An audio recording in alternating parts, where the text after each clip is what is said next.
माता पिता के व्यस्त होने की वजह से बच्चे ज़्यादा से ज़्यादा समय टीवी चैनल से प्रसारित हो रहे कार्यक्रमों को देखने में व्यतीत करते हैं।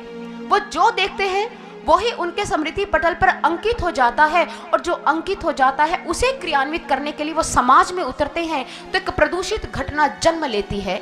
Central institute of behavioural sciences के अकॉर्डिंग टीवी से निकलने वाली कैथोड किरणें बच्चे के मस्तिष्क पर घातक किस्म का प्रभाव डालती है, और जिससे दाईं ओर का जो मस्तिष्क है वो एक्टिवेट हो जाता है और बाईं ओर का निष्क्रिय। और जब ऐसी स्थिति पैदा होती है तो बच्चे में अस्थिर व्यक्तित्व का विकास होता है, सहन शक्ति कम हो जाती है, सही क्या है गलत क्या है ये निर्णय क्षमता का अभाव हो जाता है, एकाग्र शक्ति कम हो जाती है, स्मरण शक्ति कमजोर हो जाती है। और अगर वो बच्चा ज्यादा टीवी देखने लग जाए तो दाईं ओर का मस्तिष्क ओवर एक्टिवेट हो जाता है और बाईं ओर का बिल्कुल निष्क्रिय। तब ऐसी अवस्था में एंडोर्फिन नामक रसायन पैदा होता है, और ये एंडोर्फिन नामक रसायन का प्रभाव मस्तिष्क पर बहुत बुरा पड़ता है। इसका प्रभाव उतना ही बुरा है जितना मादक द्रव्यों के सेवन करने का। और जब बच्चे के भीतर ऐसा घातक किस्म का रसायन पैदा होता है तो अस्थिर व्यक्तित्व का विकास होता है, उसका व्यक्तित्व शिथिल हो जाता है। और ऐसी स्थिति में महापुरुषों के सिद्धांतों की अवहेलना, मानव मर्यादाओं का अतिक्रमण करना, महापुरुषों की बात को अपने जीवन में चरितार्थ ना करना और माता पिता की अवमानना करना, ये उनके लिए साधारण सी बात हो जाती है।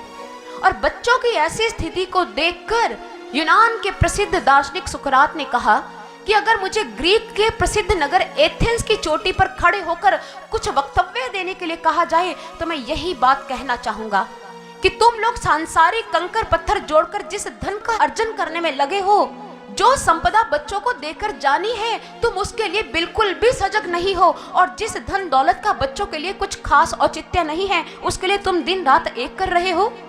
अगर तुम्हें लगता है कि तुम्हारा बच्चा योग्य नहीं है, उसे पैसा कमाकर देना ही पड़ेगा, तो आप ये जान लो, अगर तुम्हारा बालक योग्य नहीं है तो तुम्हारी कमाई हुई संपत्ति को यूं ही स्वाहा कर देगा, विलासिता में उसे डुबो देगा। और अगर तुम्हारा बच्चा काबिल है, योग्य है, कुछ कर सकता है अपने पुरुषार्थ से, फिर उसे धन कमाकर देने की जरूरत क्या है? वो अपने पांव पर खड़ा होकर बहुत कुछ कर सकता है, अपने आप अपनी संपदा को एकत्रित कर सकता है। तुम उसे संस्कार रूपी दौलत देने की बात करते नहीं, जो दौलत उनके लिए अत्यधिक जरूरी है। आचार्य चाणक्य कहा करते थे, अगर तुम अपनी संतान को धन देना चाहते हो तो धन देने से पूर्व उसे संस्कार दो, क्योंकि अगर तुमने अपने बच्चे को संस्कार नहीं दिए तो तुम्हारा बच्चा उस धन का दुरुपयोग ही करेगा।